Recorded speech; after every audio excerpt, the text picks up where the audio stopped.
stretches out for all our dreams to fill. Time, months rolling into years on the silver wave of life. Time, marching as steady as a drum beating beneath our search. Time, fragile fingers held around all we do, slowly uncurling, pointing to our death. Time, what is it really? A man-made map? Day uncovering night? And when we're young, we are eternal, the blissful fragrance of being.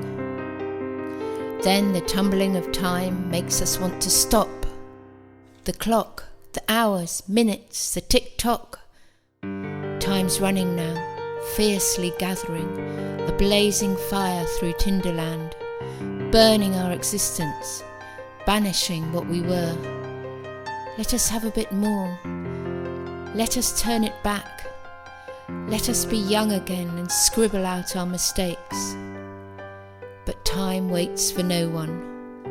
And when we go where there is no time and become the air we breathe, we won't care. We'll fly in the light of the eagle's eye. We'll brush the cheek of an angry man. We'll whisper hard into the wind and laugh and spin and spin. We'll spread out like a royal gaze, resting upon all those time-filled slaves.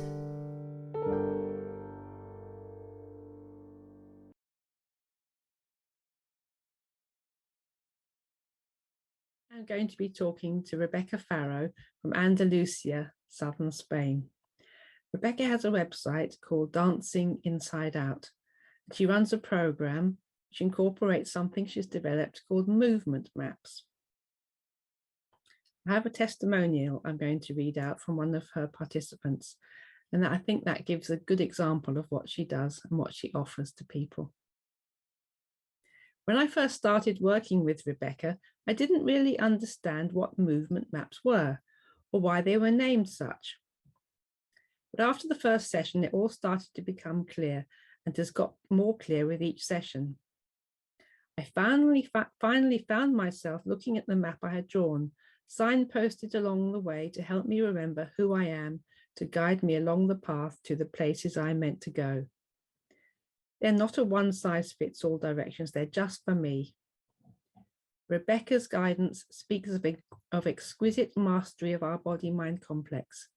Her capacity to hold space for the complex and intense emotions of a human experience make for an inherently safe space in which one can experience vulnerability on the journey to finding our true soul's expression. There is such a beautiful and comfortable rhythm to each session that makes room for talking, moving, reflecting, and sharing for clarity and integration. I leave every session feeling inspired, grateful, and clear about one more step on my journey with one more signpost on my map. Talk therapy has value, and for me, the process of movement maps has taken me from head to heart to full embodiment in a more profound way than I can ever imagine possible. After several sessions across several months, my movement map has led me to a place in which I now feel a strong commitment to listening to my body, knowing I can now trust my body to be the perfect vehicle for my soul.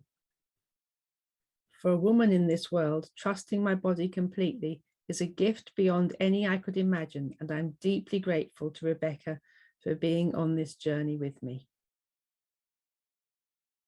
So I think that's a lovely testimonial. Good morning, Rebecca, in sunny southern Spain.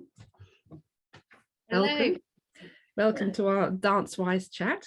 And yeah, I'm looking forward to hearing all the things you've got to share, because I've been looking at your website and seeing Dancing Inside Out, and you've done so much, it's really hard to know where to begin. So I think a good place to start. Then at age 10, you went to stage school. So maybe that's a good place to start, and it begins your love of dance and music. Yeah, I was always dancing, and loved dancing, and so I was sent to stage school at the age of 10, really to become a professional dancer, performer. My my avenue was contemporary dance. That's what I really wanted to do. And but at dance school we did ballet, jazz, tap, acting. And so at the age of 17 I auditioned for the London Contemporary, which is a school.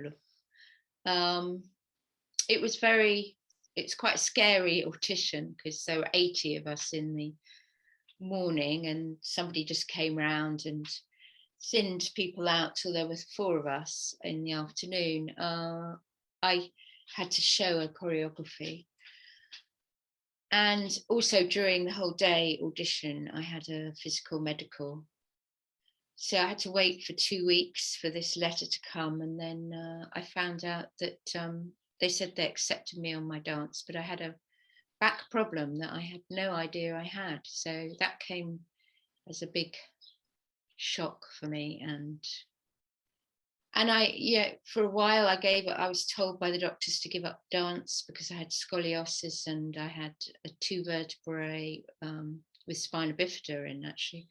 I had no idea. And so I went into a sort of depression after that. And then when I moved to Devon, I met somebody else that was a dancer, and we did a bit together. And I also did a creative movement training that's with the Anna Harprin method. And that really taught me to let go of all my learned movement and dance from the inside out, so in a more therapeutic way. What is the Anna Harprin method? So she lives in America. She's died a couple of, I think it was 2 or 3 years ago, at 100, I think she was. And she really uses the movement and creative art, especially going from movement, focusing on different parts of the body, and then going straight into drawing, painting, expressing. And then you might put that up and feel what that says to you, receive the messages from your body.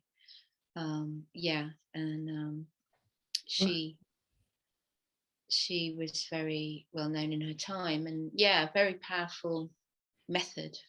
So that's interesting. So you're saying that you developed inside out, and that was the basis because you had that experience. You were depressed after hearing about your spine, your back, and then the dance was then taken further because then you could express it through the movement. And then what's really interesting is what you're saying about the art side of it, so you could then take it from the inside out. Is that what you mean?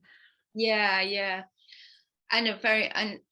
And I also use nowadays also writing, going from movement to writing, because I think that it kind of like gets you to see what's going on inside, not from a head point of view, from a very body point of view. And then the writing, which is more stream of consciousness, really gets you to express that and find your own personal insights that you might, have sat down and done talking therapy for ages, but actually moving with the problem, the issue, the either physical or emotional, can really release.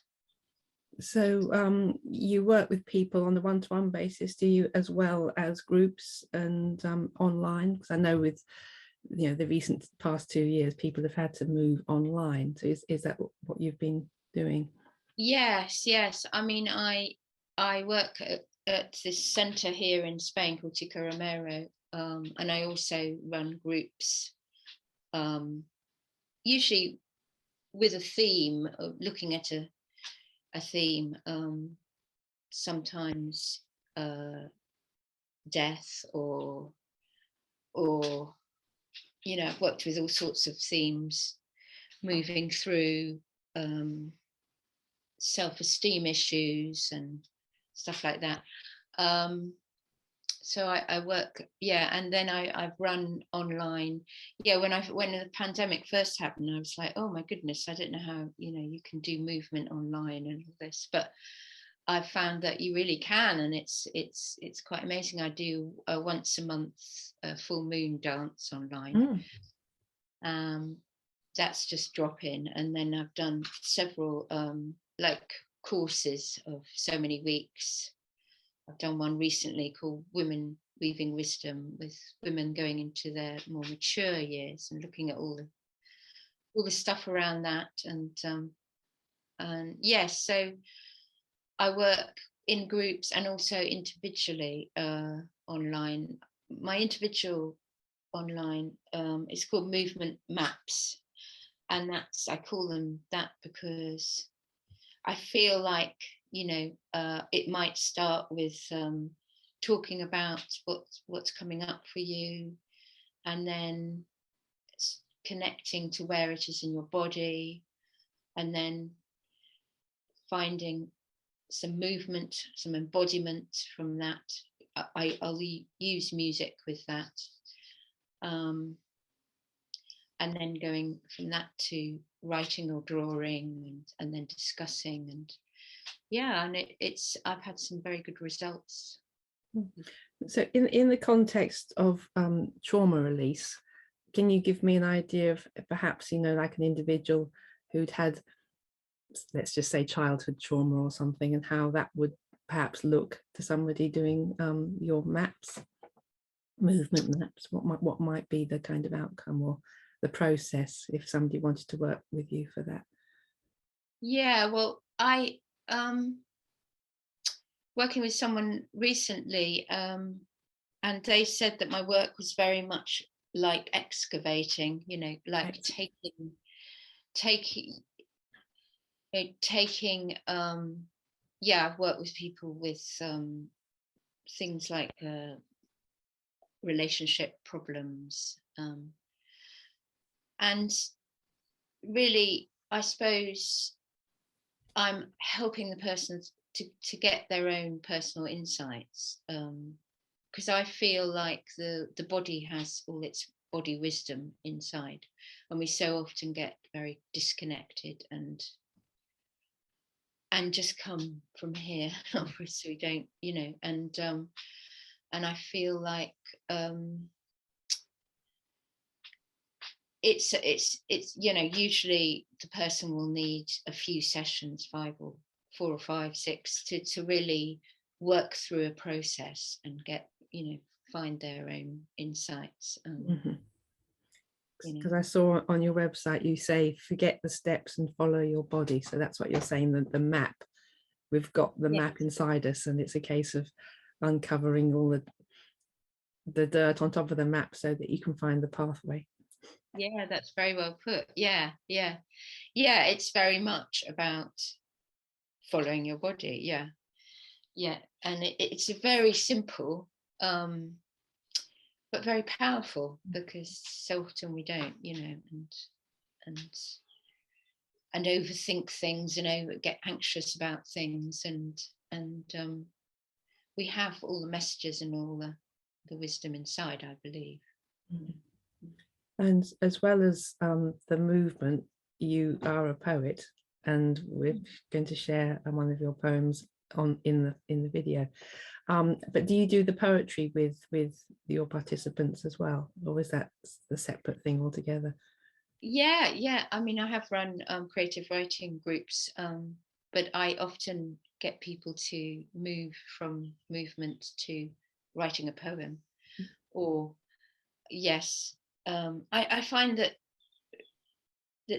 going from movement, it's often there's just a flow that comes much more easily than sitting down and thinking, well, I'm going to write a poem now, or or really getting in touch with that emotion that's welling up inside you,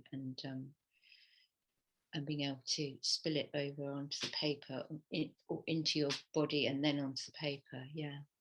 And does that include making noises or screaming or letting out trauma in that way? Yeah. I often say to people, if there's, while I'm moving, if there's a sound, just let it out. Just let the sound out. Yeah. So I do use some sound as well.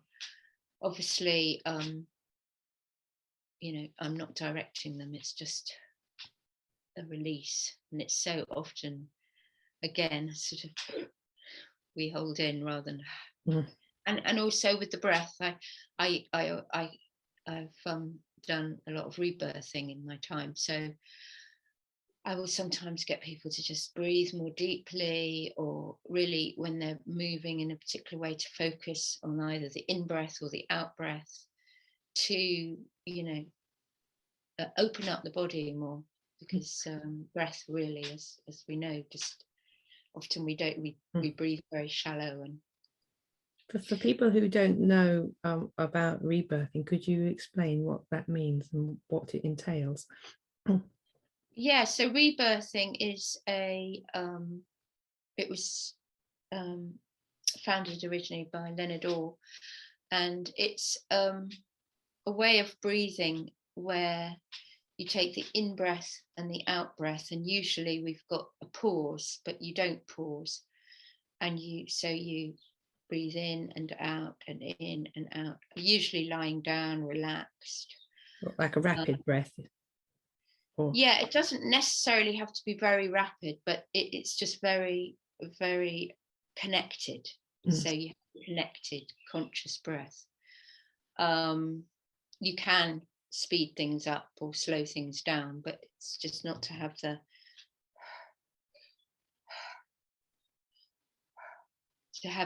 the continuous breath.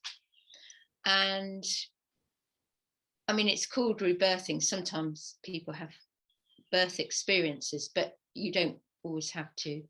Often it helps open up channels that are a bit stuck in you, and sometimes you can go in with a question or a feeling, wanting to explore something more, and the breath will take you there. And you'll get, again, these amazing insights that thinking about it just won't do. So it's very powerful. It's helped me a lot. So do you incorporate that with the work in the groups, or is that a thing you would do one-to-one? Yes, both really. I've done groups where we've done some rebirthing breath. No, we've usually started with movement to sort of get the body open, and then we've gone into the rebirthing. And the movement really helps to just open you up and get you more relaxed. And yes, if I feel that somebody individually is, would benefit from that, I'll bring in some conscious connected breath. Rebirthing. Great. You're well, two ways that you're talking about birth, but you are also a death doula. So yes, that's interesting. Could you explain what a death doula is? Because I'm sure people know about a birth doula, but they may not have heard about a death doula. Yes, well, yes, like a birth doula, they assist someone through the dying process, a death doula. And I also run death cafes locally. Really, it's a very powerful to be around someone that's dying, just as it is to be around someone that's giving birth. And I also love the death cafes because, as we all know, it's something that we're all going to experience and something that we're all affected by in life. And it's very much in the West, it's sort of hidden, really. And taboo. Taboo, yeah. So I'm passionate about, just making it more normal, really. And I find with death cafes, they're often very bonding and really, sometimes we can, it's not like some people think, oh, maybe we're all going to be really miserable there, but it's often, full of laughter and might be tears as well, but it's just very uniting and just very, it's just so great to talk about. And it's anything to do with a death cafe, is anything to do with talking about death, whether it's your death, someone you're helping die, someone that's you're grieving.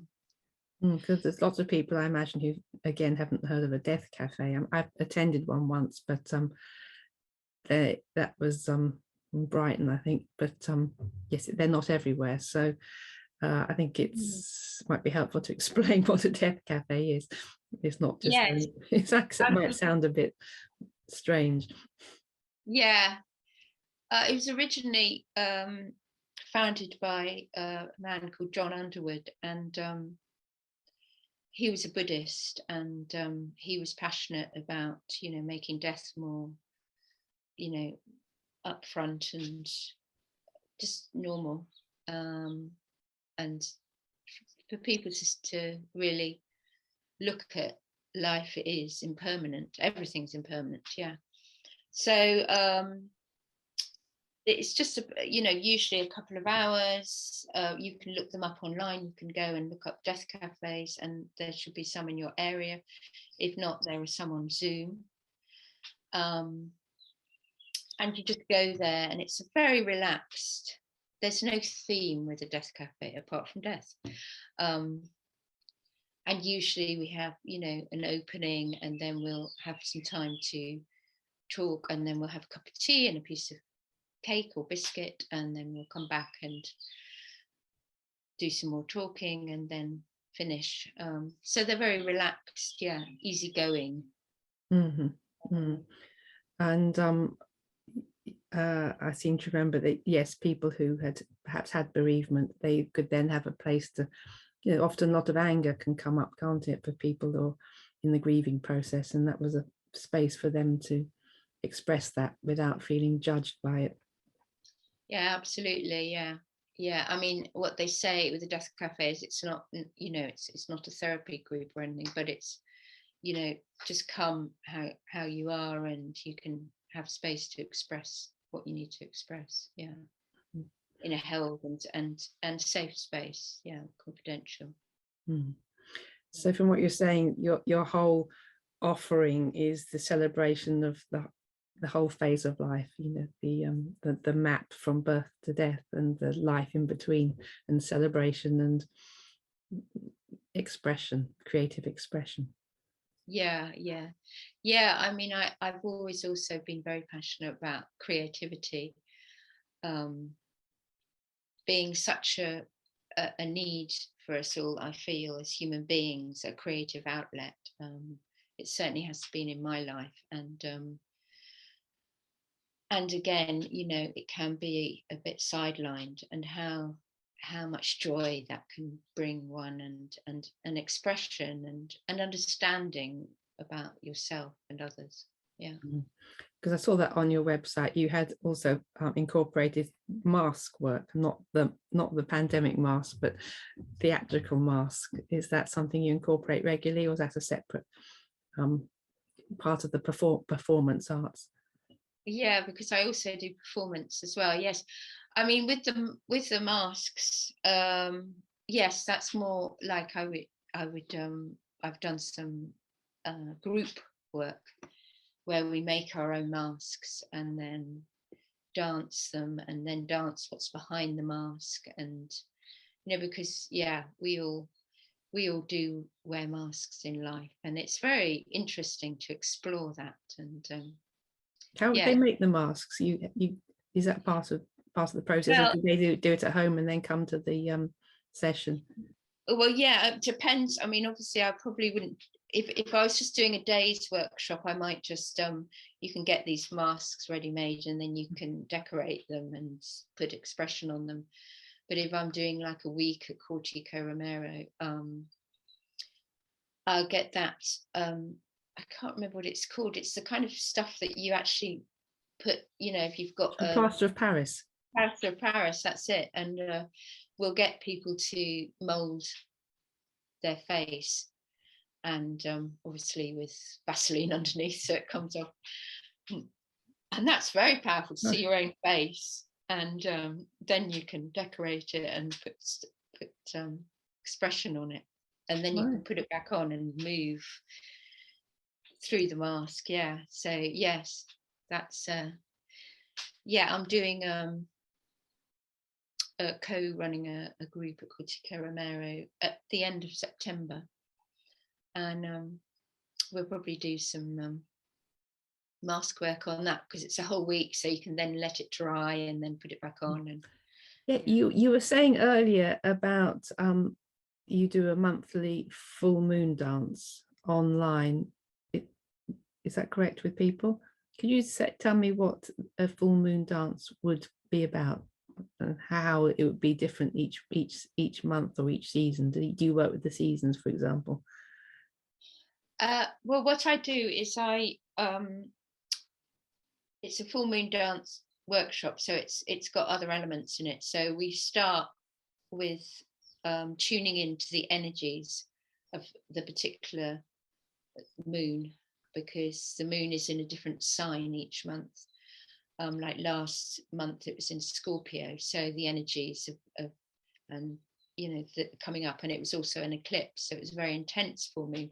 So we tune into the full moon and do a little meditation and just see how we're feeling on full moon, because often on a full moon it's really intense. It's like the full moons are about completion, and if you think about a cup, you know, just getting fuller and fuller and fuller, so it can be quite a tense time.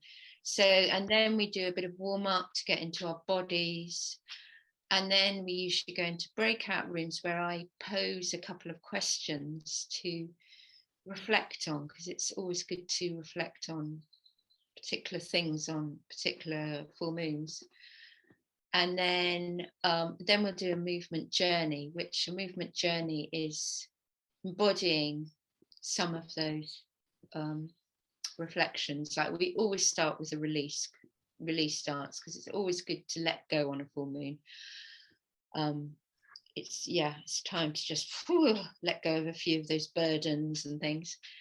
And then depending on where the moon is, you know, we might, like with the Scorpio full moon, the element is water, so I'll get them to move with the element of water, which is very sort of, water is very emotional sign. And then you know, we maybe give thanks, or so we have these different, we always finish with a bit of writing at the end, and then at the very end we light a candle and just say something that we want to bring into the full moon energy. Might be something we want to release, or something we desire, or something we want to give thanks for. And it's always very lovely. You know, it's completely open. It's a donation. So I never know whether I'm going to get 5, 10, 15 people. It's just, you can turn up on the day kind of thing. And do you find when people tune into the energies of the particular full moon, they start expressing those archetypal energies of that particular, say, Scorpio or Leo, or do you find they kind of bring that through, and even if they're not aware of it, they are expressing those archetypes? Yeah, I do feel that they do.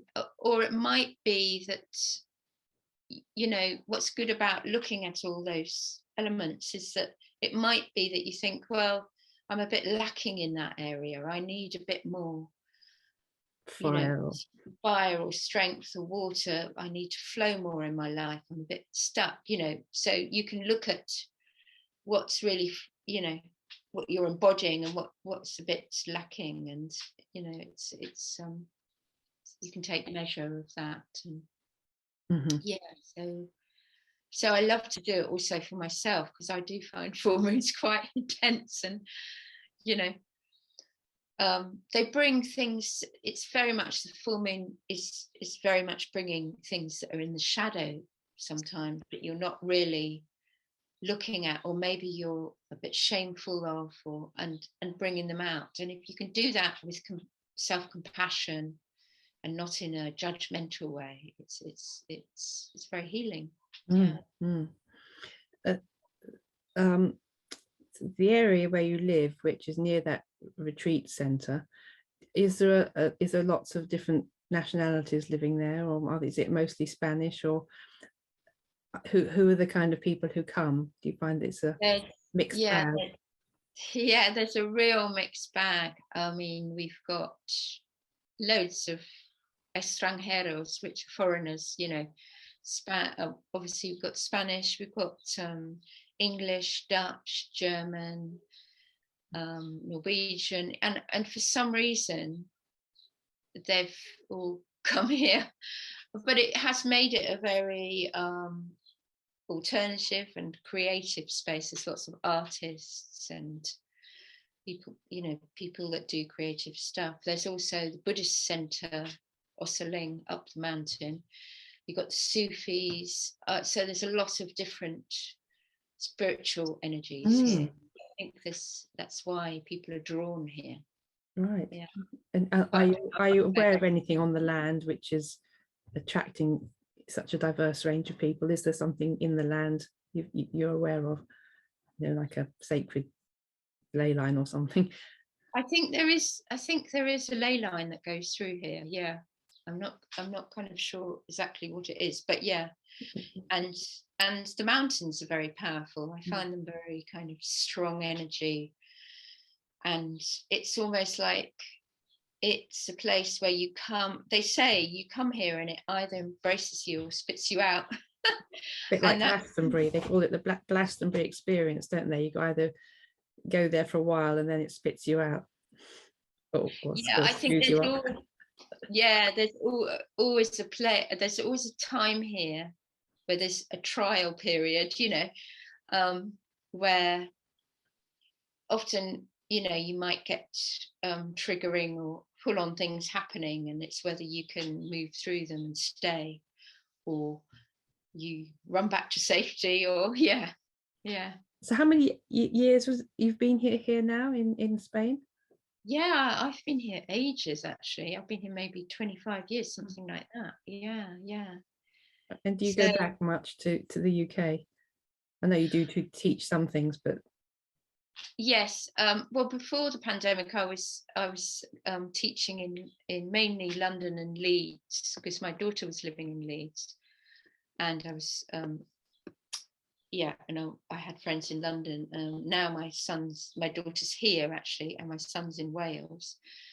But yes, I hope to start up some live groups again, because they were great. I'd usually do a day's workshop on a particular theme, and you know, connecting with your heart, or some theme that could take us through the day, you know, with all that, the movement, the sharing, the writing, drawing, all that sort of creative art processes, I suppose I call them. Yeah. You shared this wonderful poem of yours called Time, which you were moving to outside, and it's very fitting, isn't it, that you were talking about birth, the whole cycle of life, really, from birth to menopause to being a death doula. So would you like to just sort of tell me where that inspiration for Time came from, and what made you want to put it into poetry and dance to it? Well, it was really, I suppose, like most people, we find time a strange thing. You know, it can be such a slow thing, or it can be, where has that year gone? You know, how did I get to this age so quickly? You know, this sort of thing. And it's such a man-made thing. So I suppose, you know, with my poetry, it's very much how I express how I feel about. So it's very much about how I feel, and And at the end, it goes into when we go where there is no time, we won't care, you know, like we can get very caught up in time, and I suppose it kind of goes into that, the freedom of where we might go after we die, where it's much more,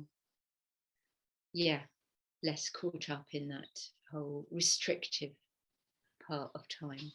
So it just sort of flowed from there, really, kind of. And sometimes I just sort of have to write, and I don't know where it's coming from. It just, I suppose, comes through me. And it also ties in, doesn't it, like the being from nothing into existence, and all your work is about fully embodying that essence of being human in dance, in expression, in life, and then the cycle going back into not embodiment, dropping body and moving back into that disembodied state, but it's all part of the totality, if that doesn't sound too weird. No, that's very well put. So great. Is there anything else you'd like to share, Rebecca? Because I'm going to end with your poem time, but is there anything else you'd like to share before we finish? Yes, just how powerful it is, movement, dance, expressive arts, and how it's helped me heal, and many others that I've worked with. And so if you want to get in touch and have a free chat with me on Zoom or live, see if it resonates with you and you'd like to explore what I offer, then do get in touch. And I have to ask before we finish, how is your back now, all these years later? Oh yes, well, it's fine. Yeah, it's great. Because obviously through dance, like ballet and things like that, it's very much pushing your back, you know, getting into certain positions. But with the free dance, the expressive movement that I do, it's very much about tuning in and moving it. So it's absolutely fine. So I'm very happy about that. So it goes with the body's own wisdom rather than being forced into structured movement. Yeah, exactly. I'll put your details, your website, in the description below the video. So if anybody wants to get in touch with you, they can go via that and contact you from your website. Acknowledge that. Yeah. Okay, thanks, Rebecca. Thank you.